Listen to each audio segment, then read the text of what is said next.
Hello guys, this is Shwepon and today we are going to discuss one of the poems of Mary Lisle, and that is They Have Cut Down the Pines.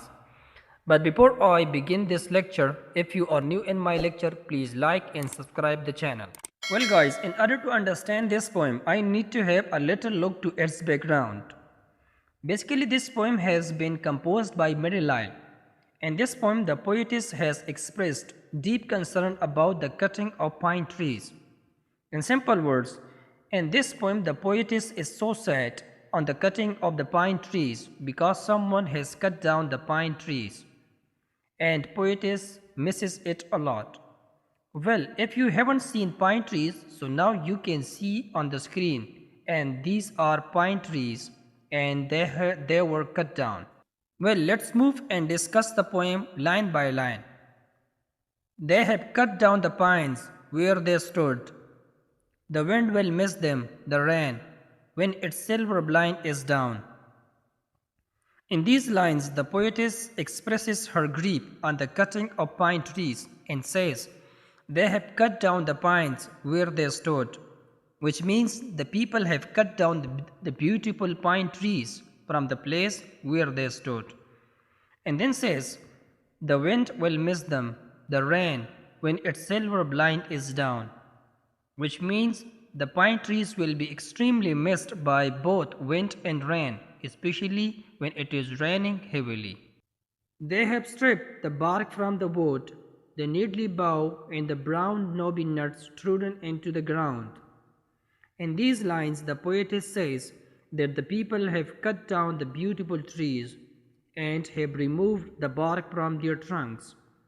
Then says, the neatly bough and the brown knobby nuts trodden into the ground, which means they have cut down the pine trees and now their branches, leaves and rounded nuts are lying scattered on the ground. Here bough means branch of the tree and neatly means sharp, trodden means lying.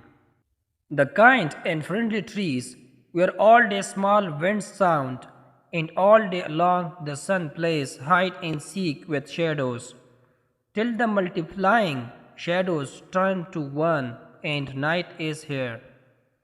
Here in these lines the poetess says, the forest's beauty has vanished, where kind and friendly pine trees were making beautiful sounds.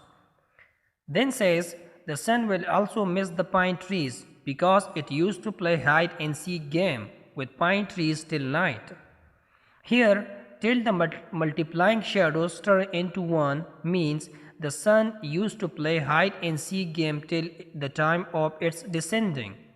But now the sun will have no opportunity to enjoy the same game because pine trees are no more there where they stood.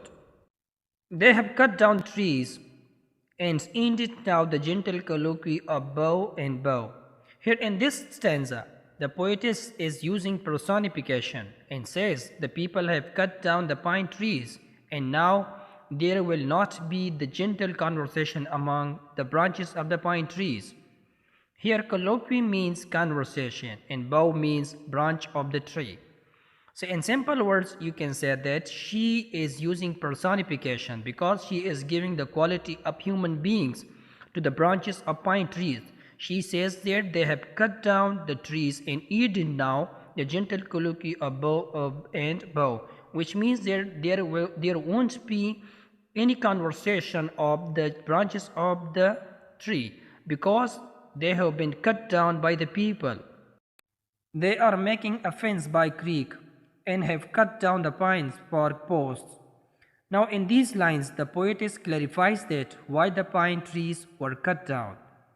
Then says, they are making a fence by creek and have cut down the pines for the posts, which means the people have cut down the trees because they are making fence along the bank of creek. Now the wind blows but does not make the beautiful sound because they have cut down the pines for making posts from their trunks and branches. One in the sunlight for goose, the naked trunks lie, a bird nested there, it will seek in vain, they have cut down the pines. In these lines the poetess says, for making posts they have cut down the pine trees, and now the trunks lie on the ground looking pale and colorless, and looks like a residing place for ghosts. Further, she says, a bird nested there, it will seek in vain.